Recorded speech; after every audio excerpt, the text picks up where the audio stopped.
Hello, welcome to another one of Pat's Chats. I'm, of course, Patrick Gleason from Out of the Basement, and today I am joined by JD Mitchell, a local writer who has been also working with the government, so please be nice to him for that.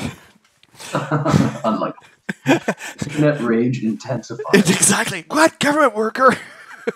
Thanks I was for like, having me on. no problem. Thanks a lot, JD. How are you doing today? Good. Now, you've written two books that you've self-published, I believe, correct? Correct. Now, tell me a little bit about the. I have them both, believe it or not, because as soon as I was like, yep, I had to go out and purchase them and make sure to get them. Yeah, man, that was fast. This one here, I cannot wait to start. I'm saving that one to talk about later because it's just lovely. But yes, tell me about Springtide Harvest there, if you don't mind. Sure, Springtide Harvest. It's a dark fantasy coming-of-age story, also very D&D inspired. Okay. And it follows the sort of early life of two characters. Haskell, he's a traditional wannabe hero. Okay. Sort of, it's like a run off to join the circus situation. He's sick of his life. He doesn't know how good he has it, although his life has some problems. But he runs off. He wants to join the Adventurers Guild and live the life of his famous grandfather, who was a raider turned adventurer. People sang songs about him. He sort of liberated the human kingdoms from orcs who were raiding like a generation ago. So some pretty big footsteps to fill up there for his grandson. Yeah. And his father's just a merchant, so he's now merchant class, and he doesn't really understand how or why that came about. So he runs off and then learns a lot of hard lessons. The other character is sort of the opposite. Froba, she's a young girl living on the streets. She's got a really hard master who's putting her through the paces of learning how to grift and steal from adventurers in this town. It's a border town that Haskell's running to, and naturally he's a perfect mark for her. And her sort of master is pushing her to upper game, or end up on the streets for real without his protection. So the stakes for her are pretty high. Then Haskell, he winds up in a lot of trouble real quick. So it's they both have to figure out how they're going to survive in the real world. Well, Haskell in the real world, and Froba, how she's going to navigate this new situation. Like who does she want to be in this town that's built to exploit a class of adventurers who sort of protect the borderlands. Oh, nice, interesting. That's barbarians and all sorts of people. So. That's very interesting. No, I'll take a tangent for that one until we get back to the all important the Citadel of Bureaucracy. I cannot wait to read. Actually, I've got, like I said, I do have Springtide Harvest. It's on the list. It's just nowadays it's so hard to get a chance to sit down and just relax and read a book. I find for myself. You said D&D, so obviously you're a gamer geek as well. You grew up with role-playing games and board games and that. I did, yes. He's right almost from the womb. I have two older brothers. My oldest brother is 10 years older than I am, and he was a teenager in the 80s, early 80s. He's born 70. I'm born 80. So he picked up first edition AD&D and was into a lot of fighting fantasy and all that sort of classic fantasy, like Michael Moorcock and writers like that. Conan the Barbarian, like reading those comics and stuff like that. So, my introduction to gaming was very early.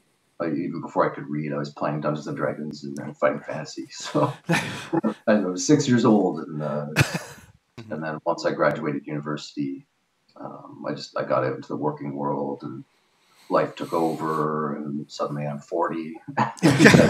haven't gamed a whole lot, so I've been getting back into it. I connected with some old friends. Good. Back in the town where I grew up. Yeah.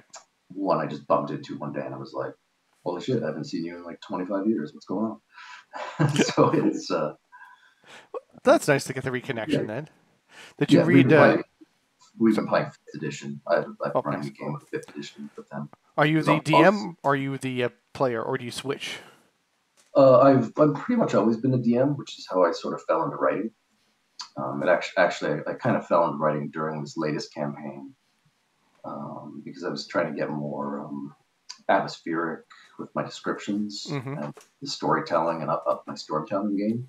So I ended up writing a lot of like stock intros, so to set the scene, to set the tone of the scene, and some of it was resonating really well, and that sort of led me to want to write a short story that developed when I was doing some solo play, which turned into Springtide Harvest. Now, is there anything in the characters of you in these characters in there for? Definitely, I think all the characters. I think with most writers, if not all writers, there's a little bit of you in all the characters. They all tend to have their sort of focus. So I mean, they all have their own personalities that you draw on from observation and the people you meet. But to get to the core of the person, you really have to draw on something from yourself and your own experience and your own tendencies. And just it's kind of like play. You're like, well, it's speculative, right? Speculative fiction. So yes. You sort of let yourself. You sort of revel in the character, so even the evil ones, you kind of let go and indulge. That was actually a hard part for me because I hated.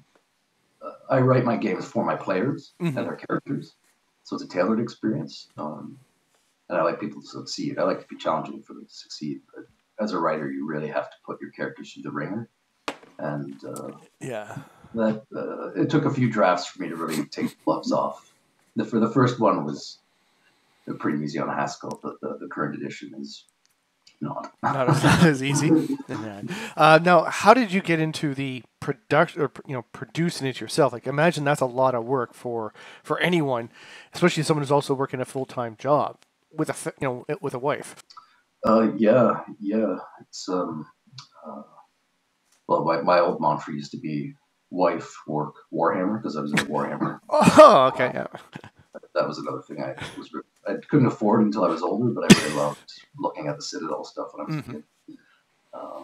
But yeah, you've got to prioritize. Make sure you're not letting your life fall by the wayside. But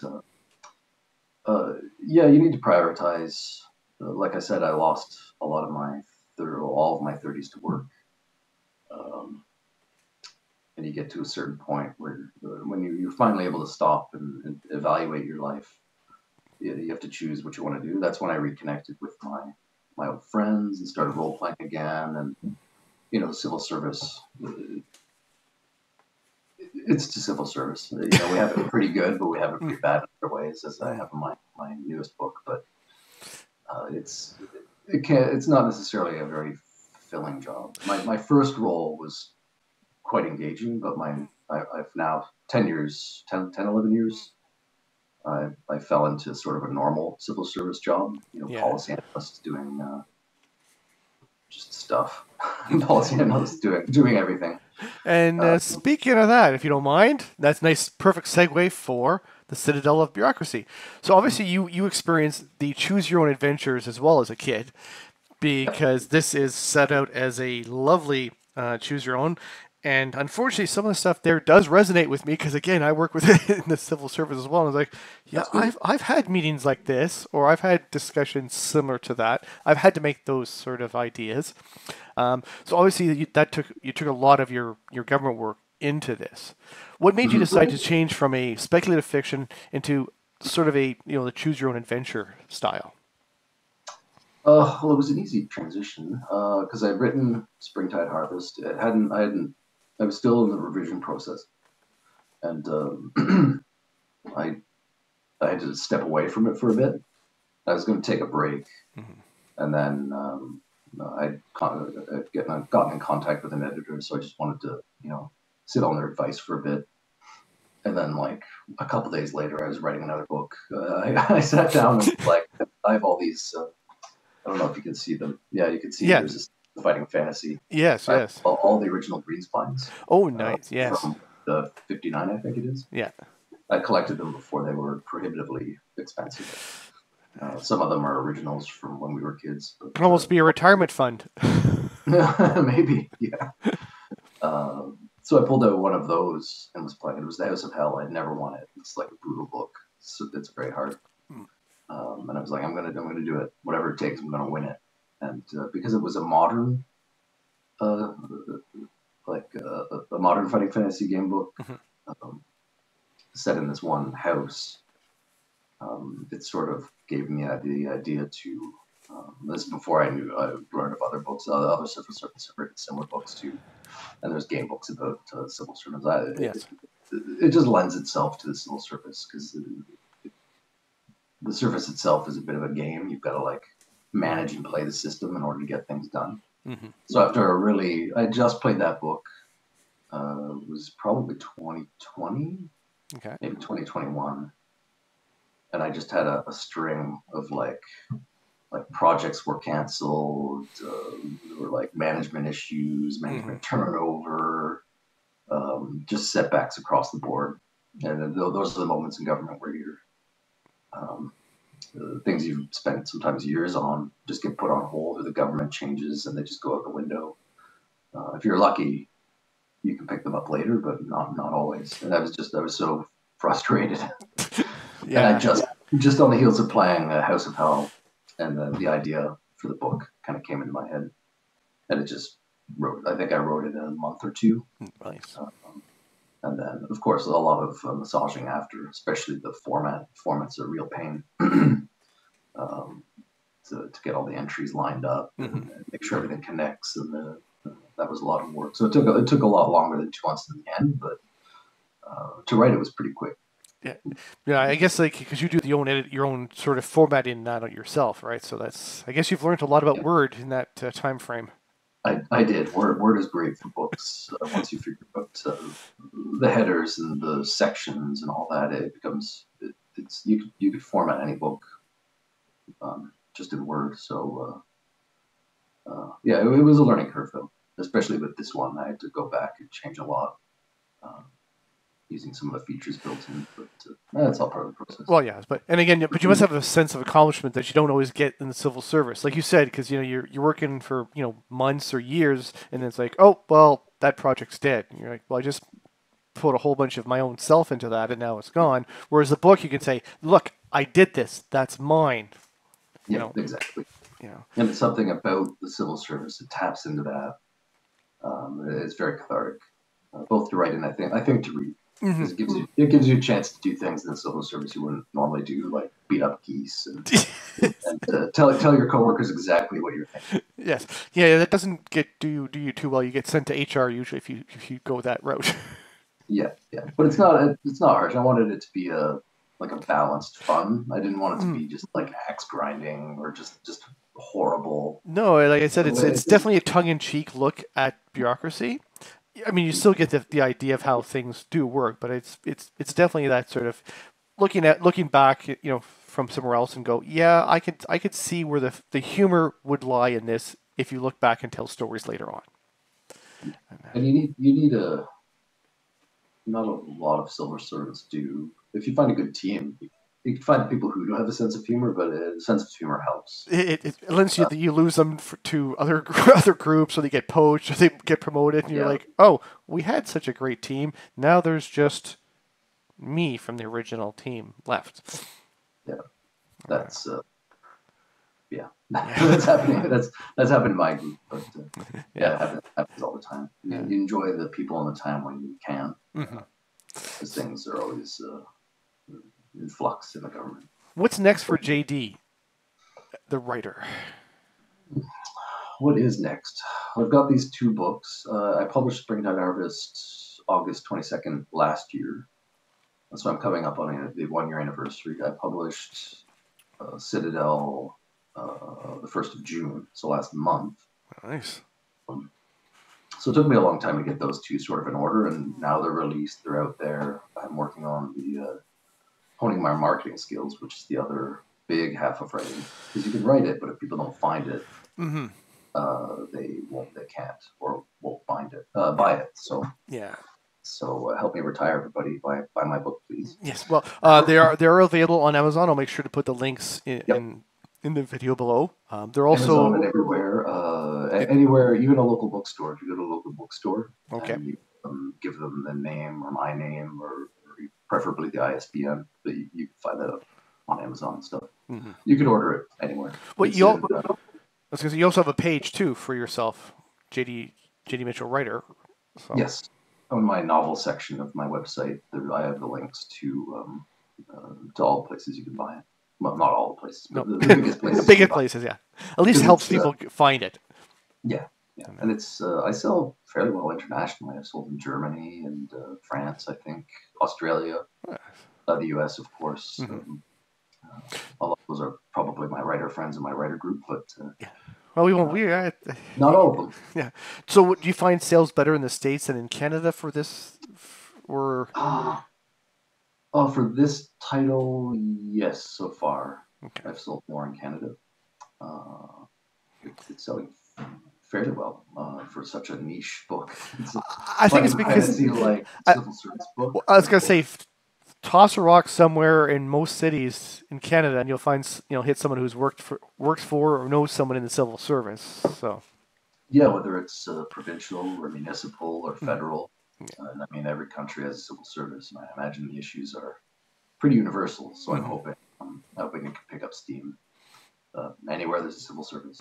Yep, that's just it. I mean, if it gets translated, they might have to tweak some of the the verbiage and stuff like that. But do you have control when it gets translated? Like, do they say, "Here's some changes we need to do to match the"? If I want to translate it, I'd have to do it myself. I'd have to hire a firm and have it translated. I haven't even looked into that. There's a lot of English speakers, and almost everybody speaks English. A lot of well, especially Europeans. A lot of Europeans will speak English as well. So the market's pretty good for yourself. Now, have you thought of doing something like you said? Because you've done D&D and Warhammer. Have you thought of something writing for them? Because I know their IPs are a lot more restrictive or what you're allowed to do. But have you thought, hey, I could write a module or something like that for D&D or for Warhammer? I consider there's sometimes open calls for Warhammer. Mm-hmm. I've been in the hobby for a while, but I did consider it. I do have the beginnings of a story.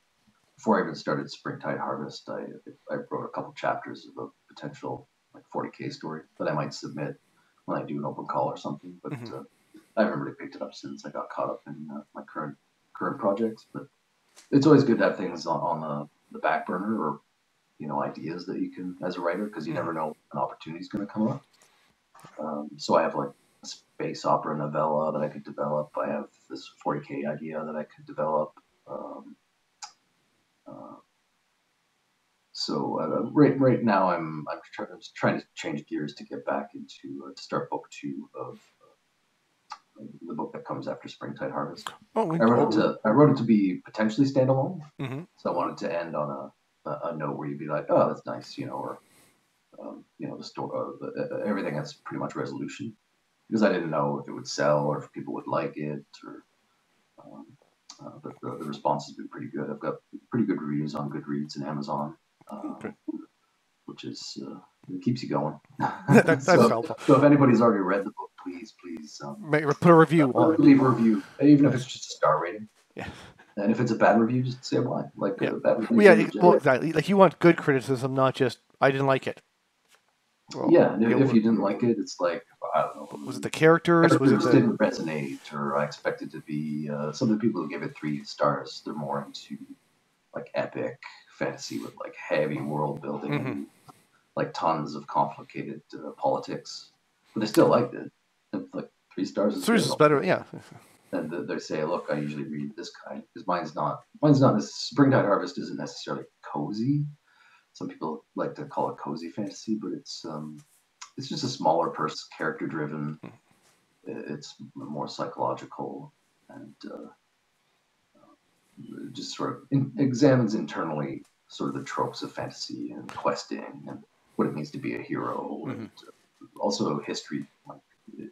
You can't always trust history, and people will sort of fet a line in order to exploit them, and then it could take a while to learn that. So it's sort of about that too, about the systems, capitalistic systems. There's a lot of things in there that I wanted to write about. So yeah, it's not the Game of Thrones sort of thing, as you're saying, is with the yeah. I don't know. I think I like books that can finish, even though like there's resolution, because you can always the writer can always pick up afterwards and say, well, years later or months later, this something else can happen. I'm sometimes I'm not don't like picking up the first book and it's like, oh, it's book one of a series, and they've only written that one book, and you're like, well, when's the next one coming out? You know. Yeah, I had the idea because I like Bernard Cornwell as well. He writes the Hmm. Sharp series. Yes. I think I don't have all his books, but No, but I've you got got a fair amount. actually, I think I do have all his Sharp Oh, series. sure. Yeah, I think so. So I like how you can pick up any one of those books in the series and kind of read it, and it like brings you up to speed. Hmm. Partially because it's historical, so it's easier to sort of situate yourself if you know that period. But I kind of wanted my books to be quick and easy reads. In Springtide Harvest, you can finish in 6 or 8 hours, especially once it's set up and things start running. Like people say they have trouble putting it down, Hmm. so you can read it in like 2 sittings easy if you've got the time. And those are the kinds of books I like to read. I wanted to write a book that I wanted to read. I wanted one that was sort of D&D esque, that looked at how would the first edition D&D rules look as a place, when looking at it as a place of exploitation, where it's because first edition is very harsh. The rules. Yes. Gary Gygax says you got to keep the players hungry, right? Hmm. So that was sort of the organizing principle for the Brant Hall the town is set in, and the guild that regulates adventurers, at least in this area. So it's and I'd also written. Oh God, what's it called? I think it's a Dark Mirror. It's about the medieval period, and particularly I want to say the 1300s. Okay. I think it's 1300s, really dark period, lots of warfare, lots of famine. There's actually a lot of parallels with our world today. Yes. War and exploitation and landlords. And I was reading it being like, this all feels real familiar. Hmm. Um, Unfortunately. and that really helped me develop the environment as well. And just examine that rule set as that was sort of my goal. Can I write a compelling, interesting sort of first edition world Hmm. about this exploitative system that doesn't feel like you're reading a book about rules? It's about people and systems. And when you're reading it, you're like, yeah, I get where the D&D is, but it's not like it feels grounded and gritty and real. Yeah. That's what I was going for. Well, that's Not good. like, oh, this is a D&D adventure. I get it. Yeah, not like the new movie, the Dungeons and Dragons movie, where it's like it's obviously D&D. Yeah. Yeah, Yeah. very, very, very IP heavy. Mine is, well, for one, I don't want to get sued, but two, I like real stories that feel real, characters Mhm. that feel real. They're fast paced. Yeah, even though there's magic, it's more grounded in reality. Yeah, yeah, Yeah. yeah. So there's some of the magic system in this book, but I try to make it feel sort of real. Real. Now, so you're saying like you wrote the books actually pretty quickly. Do you find it? I guess you found it easy to focus on the one story? Because I know like other writers and that sometimes they start going off on tangents on different ideas. So, did you find it hard to stay focused, or was it pretty easy? No, for me, focus isn't a problem when I'm focused on something. I almost to a fault. Like I ignore a lot of other things in my life. That's all I can think of until it's like done. I'm very project focused, Hmm. results oriented. I'm not happy until it's done and out there. Um, so at Springtide Harvest, when I was doing a money solo adventure, that's when the idea came to me, and then it was just like I couldn't get it in my head. I was on vacation. I was over the like New Year, Christmas, which is also my birthday, and so I'd taken some time off. I couldn't get this story out of my head. It was the themes that I explained Hmm. came in there, and it was just hitting. It was resonating. So I just had to sit down. I banged out a short story. I rely heavily on my wife to give me feedback and editing advice. Mm-hmm. She reads extensively, and she's not shy about pointing out when I'm being lazy or something doesn't make sense. Which is good. You need that. Yes, yes. So she really helped me find my voice as a writer, and it's always good to write for an audience. So if I need to entertain her and make her laugh and keep her interested, as well as myself, that really helps you write a good story. So yeah, not hard. It took a long time. I started at end of 2018, and my first draft wasn't ready until, oh God, when was it? It took me like 6 months, I think, to finish the first draft, which was garbage. You know, I sent it off to publishers. I look back now, it's just like, man, what was I doing? Yeah, because I mean, it had heart and there was something there, but it needed a lot of work. Do you find it hard to say, okay, that's it, the project's done? Because again, I know they're nitpicking. I don't want to say nitpicking, but it's like, oh, I can improve this if just a little bit more of a tweaking. Did you find it hard to say, okay, I'm done. I'm not going to try and fix it anymore? It was harder for me for Springtide Harvest because it was my first book. I refused to let it die because it was so important to me. And because I was learning to write, like I think I had like 24, 25 versions that I wrote. And some of those were like big rewrites because I just refused to let it die. So that took a long time because it's hard to write fiction. I write for the government, which my first draft, my wife was like, I could tell you write for the government because it was because I'm used to, with fiction, you got to write with style, and there's the government, you got to get to the point and write persuasively. So it took me a while to learn to write action properly and dialogue and just the pacing and everything. You got to discriminate a bit more and be a bit more poetic with fiction. So, man, I learned the hard way. I like learning the hard way, and I learned by doing. So it's a long, painful process. But well, at least now you're in a better position. You get there. Yes. Now, you said your wife gives you lots of support. I also know from talking to you before that she also does a lot of art. She does, and she's done art for some of your books there. Yeah, not for the books, but she has done some fantasy art. She's done Gygax Take Me Away is a painting of hers. Also Anywhere But Here. Yeah, it's dual titled. Oh yeah, I'll definitely putting that picture up for people to see with a link to her page there as well. Yeah. It's for sale. It's at her gallery. It's a big painting, but it's got all my old game books and Fighting Fantasy and some of the maps for my current campaign and dice and the candle and pencils and all the trappings of role playing. Because that's just a big part of my, especially early life, escapism. So she's done that. She's painted me as a green wizard, and she's got a lot of random like little studies of like dice, paper, and stuff. She's a realist painter. So, but she's at Orange Gallery, which is sadly in a bit of trouble. The landlords are not renewing their lease. Oh, that's unfortunate. So I think they've only got 6 months left. We're trying things. They're getting a lot of public support. There's a lot of people have had events there over the years. They've been in business for, I think, over 10 years. My wife's been there the whole time. So yeah. I guess hopefully you don't lose that then. Or they can find another venue. It's sort of a one-of-a-kind building, this old train station down at City Centre there. Oh, yes, I know that, yeah. That's nearby Beyond the Pale.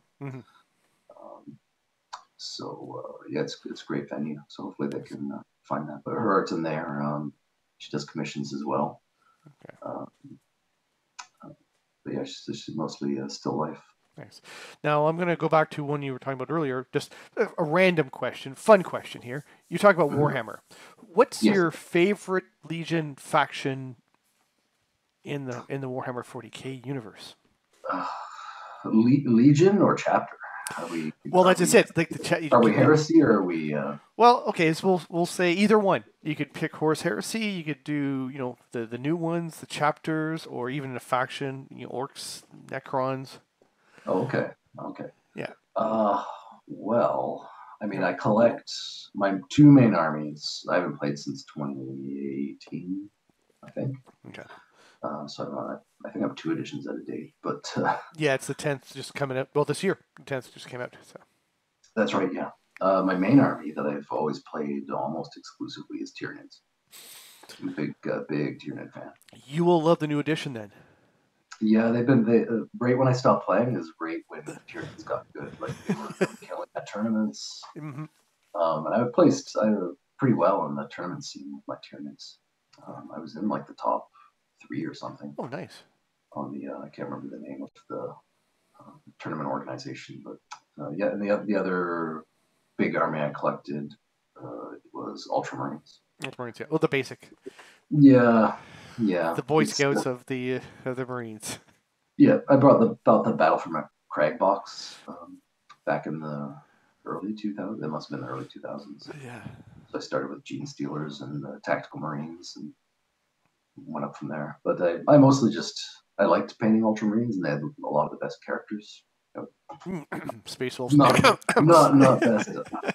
Still do any painting, or I mean, I know with the writing and work and everything, you probably don't have very much time. But do you still dabble now and then? No, since writing sort of took over. Warhammer was my outlet before writing, but then, I mean, I'd started before the pandemic, just because I've always wanted to write. But then when the pandemic hit, Warhammer went out the window because it's a social hobby. And I was able to really double down on my writing, especially because we started working from home. We were lucky in the government to be able to work from home. Yes. I felt so sorry for people who were unable to do that. Essential workers. Yeah. Being forced to work in the most dangerous conditions. Bullshit. Yeah. Anyway, so I was able to focus on my writing more because you don't transit anymore, and it's just you get extra time during the day. Hours. You picked up 2 or well maybe some people 2 hours a day extra just because of the commute and everything. Just commute, yeah. So that helped. It also hindered because everybody in there are writing books. So the market's flooded. Now we've got AI writing books, so it's that's the other one. So have you looked at some of the chat GPT and stuff like that for just to do an example, like, hey, write me a D&D module. Have you looked at that?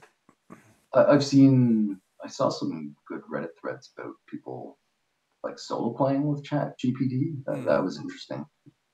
I don't know if it's not quite there yet. No. I don't know. It's an interesting tool, but for artists and writers, it's a bit dangerous. Well, yeah, because I can see corporations and big businesses going, well, I don't need a writer because and they're doing it already. Like the big, I believe, don't quote me, but I think some of the book covers that are coming out from like the big 4 presses now are AI generated. They're using AI. They're probably manipulated. Well, they'd be manipulated by people at the end, but still, basic stuff. Yeah, that's what's that. You wouldn't want to pay a real person to do real work when you can get it for cheap, which is very bad because it's the industry is the writers and the artists. Like without them, you don't have your sales. No, and you don't have anything for these. Well, they're not really AIs; they're aggregators, but you don't have anything for them to like chew on. No. So you just get AI generating AI art, and it just turns into this singularity of creepiness.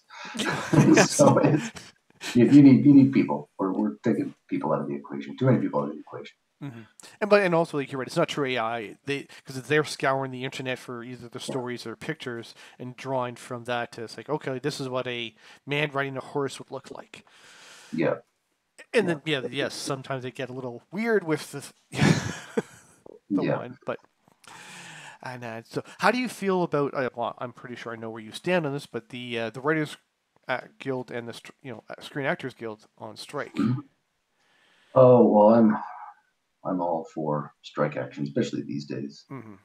with inflation just killing everybody, um, and real buying power just being eroded. Everybody, yet we have the biggest corporate gains ever, everywhere. Apparently, Yeah. pandemic was good for corporations. Mm-hmm. Um, so people just can't afford to live. So No. yeah, like strike. Like we went on strike recently. I know Yep. people hate, it, but I mean, Well, it's also like, well, we get our raises through bargaining.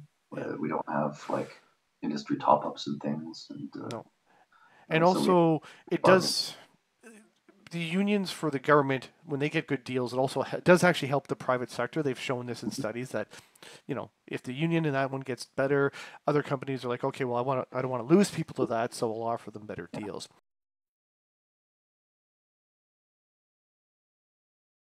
So I know you've talked a little bit about that. You have an editor and publisher, but how was it trying to find one? Was it, I guess it was multiple rejections, or was it sort of like, hey, we want you, come on in, or Yeah, long series. I blogged about it. I usually do a sort of annual wrap up of my year, mm-hmm. and maybe a few every now and again. But yeah, it's long. Writing is a tough gig. I was talking to someone at one of my wife's openings actually. And they were like, "So you wrote a book? You just like choose a publisher and they publish it?" And I had to laugh and then explain to them how it actually works. But no, you write a draft. If you're trying to go, you have to decide if you want to go traditional or small press, indie Mm-hmm. press, or self pub. So I spent a couple of years trying to get traditionally published. So I applied to like Tor and Orbit and all the big players, some of the small players. But most of them are closed. Like you need an agent. So you send off your application to the few big players who allow unrepresented authors to submit, and then you just uh, you seed the world with Mm-hmm. applications to um, uh, agents. Mm-hmm. Agents everywhere, any country. there's so many agents, especially now. There seems to be a ton everywhere.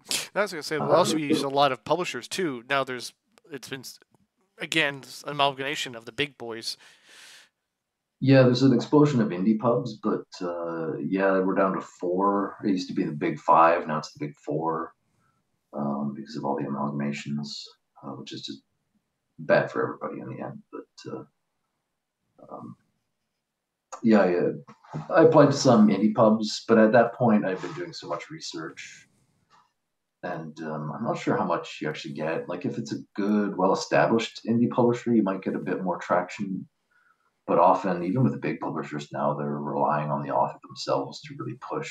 Because in the old days, you'd write your book, and you'd do um, marketing and stuff, but Mm-hmm. the publishing houses would really set you up for that sort of thing. But now it's like they advise you on how to do it yourself, basically. So there's a little less support. Oh, that's too Um, bad. I guess unless you're Stephen King or something like that, though. Then, yeah, not all their marketing goes for the like sure bets, basically, because that's sound investment for them. Um, but a lot of indie authors make more. I think it's a lot of successful indie authors make mm-hmm. twice as much as your average traditional pub, is what Okay, I've seen in one study. that's not too bad. They're numbers a bit more, but Yeah. that's a little disheartening. But so once I started doing the research on how to market and looking at indie publishers, I was like, you know what, I might just do this myself, like Mm-hmm. because it's there's so much time. You have to.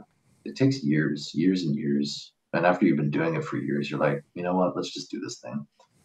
And it's gone pretty well. Lots of people are buying the book and they're liking it, books, and they're liking them. Mm-hmm. So um, yeah, it's working for me so far. Yeah, like I said, I'm really enjoying.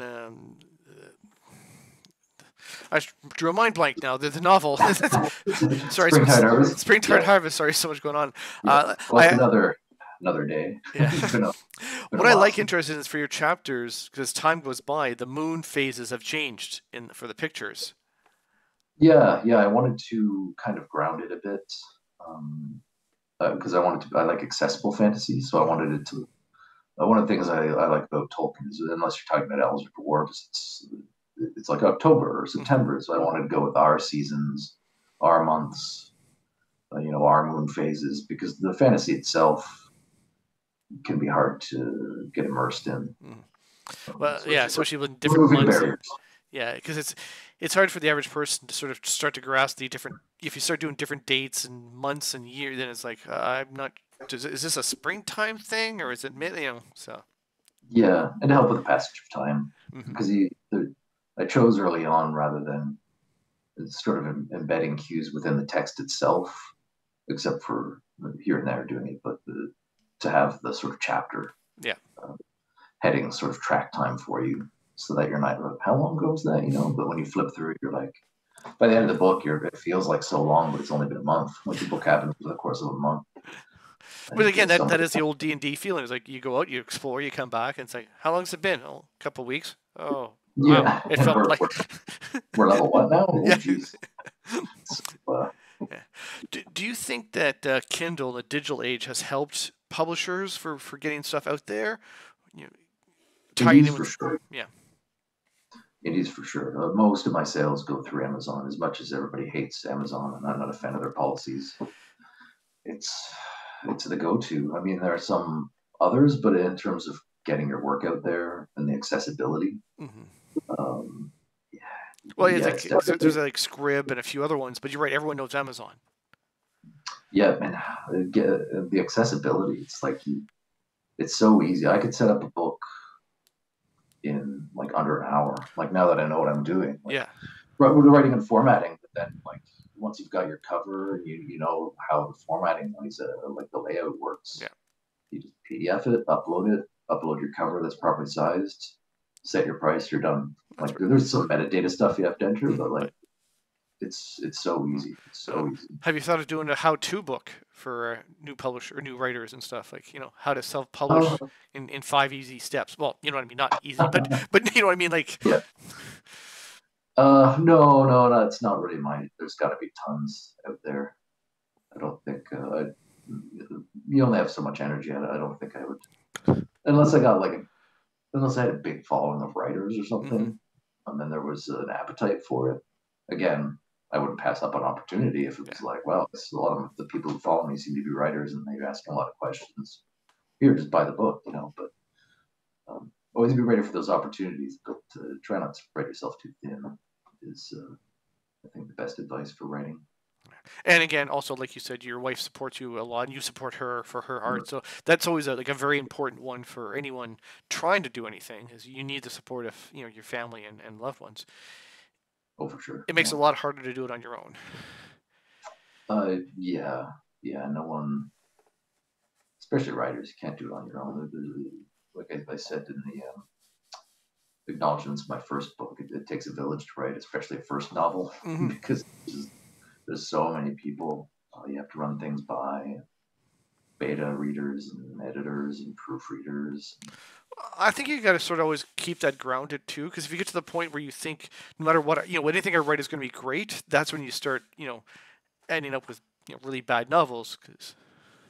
Yeah, there's definitely a sweet spot where you have the confidence to write like quickly and efficiently and well, that resonates and has nice language, but you could easily and you see writers do it all the time where they just get lazy. But they're like, I'm so great, everybody says I'm great, especially my publicists. So I'm just gonna, and they know whatever you put out is gonna sell, so they just stop trying. There's a lot of danger in that. And I think we see that in a lot of different areas, not just writing. No, yeah, movies and the CEOs and all kinds of people. When you surround yourself with just yes man, after a while it's like, is this good? Yeah, it's great. All right. Yeah, things suffer. So why didn't it sell? Well, it's got to be them. It's not you, sir. It's got to be them. Yeah, there's a lot of danger there. But again, you're also like, well, if I make that much money. Yeah. I guess at a certain point, I guess their issues they lose respect for their audience or their customer base or whatever. They're just like, they're suckers. They'll buy anything. Yeah, I don't know. No, it's better to, like you said, have a correspondence with your audience, and just I was talking to someone the other day. He's like, I don't consider them fans. They're more like, people I interact with to help me sell my stuff, but I don't consider them like fans per se. Do you feel the same way Yeah, for some of your readers? I don't know if I've developed enough of a following yet because I'm so early in my Hmm. writing career.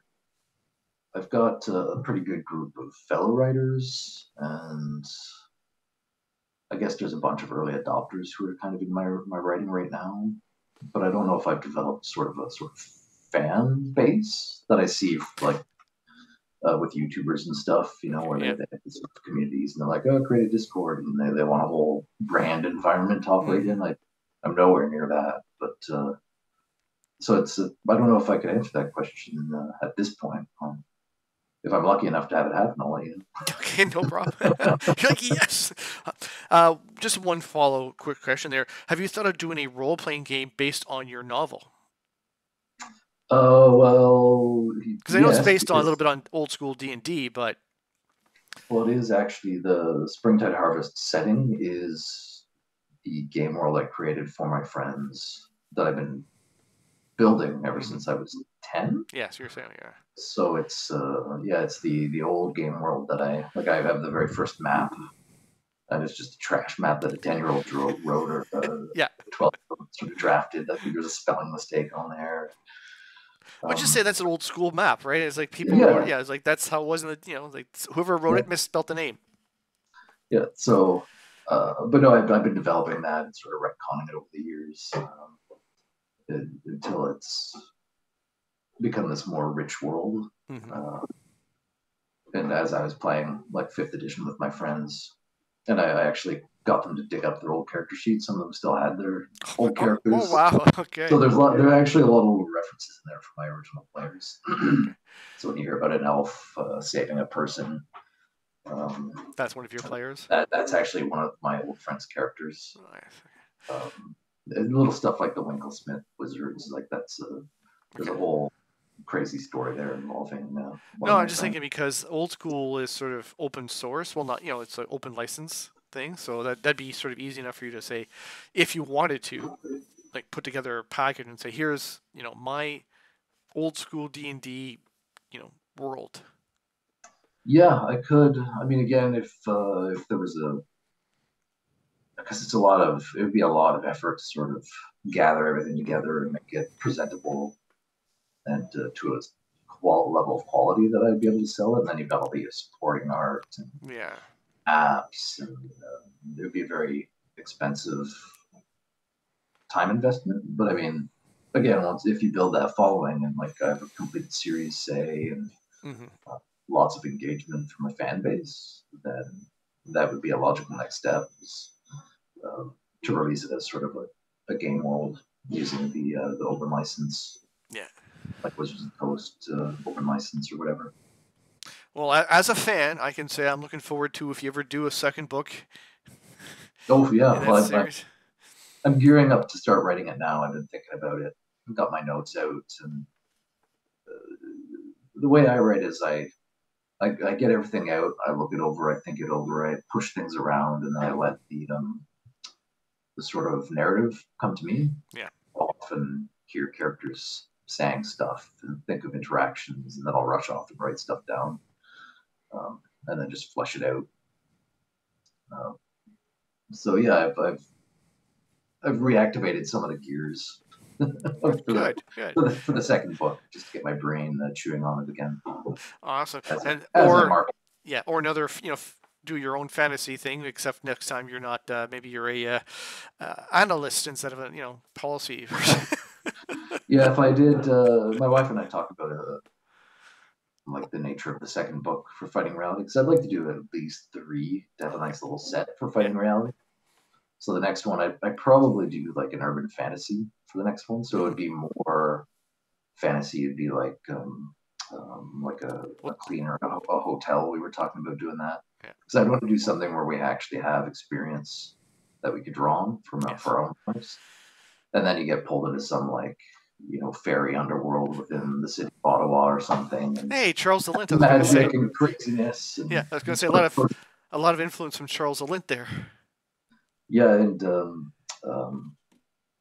like Neverwhere, Yeah. stuff like that.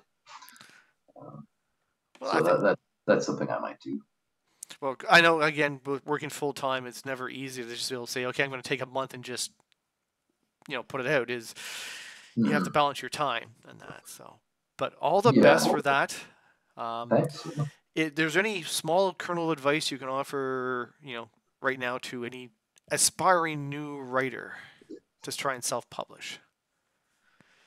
Well, self-publishing is easy, but it can be sometimes a little too easy because it's one of the recurring things that have happened in my writing startup is you always want to pull the trigger too soon. Like you get impatient for feedback, to have something published, to have something out there, and it's easier than ever to sort of pull that trigger. But you really want to make sure it's as good a product as you can get it. So you want to. It's expensive, but you got to get the cover. It's expensive, but you've got to hire an editor, a proofreader. So don't skimp on anything, No, and let yourself go through the paces because it's going to suck a lot for a long time, especially if it's your first book.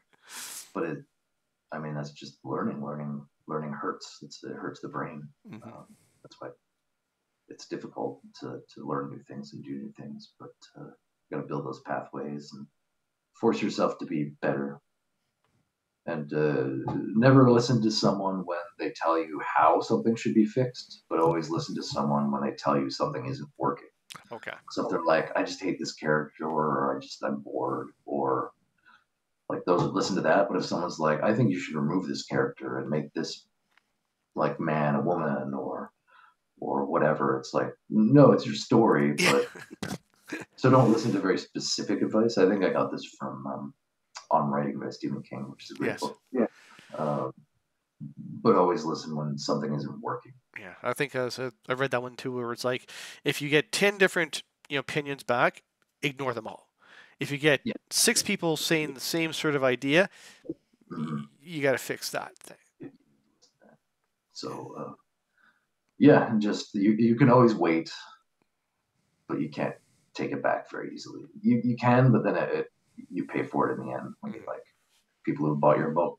Now you have like a new edition, and like, unless you give it away for free, and even then it's difficult. So, just take it slow, take your time, and make it good. Hopefully. Well, thank you very much, JD, and you have yourself a great day. And we'll put this. I'll let everyone make sure there'll be tons of links for JD's and his wife's stuff as well, and the museum, the art gallery, I should say. Sorry. And we'll catch you next time.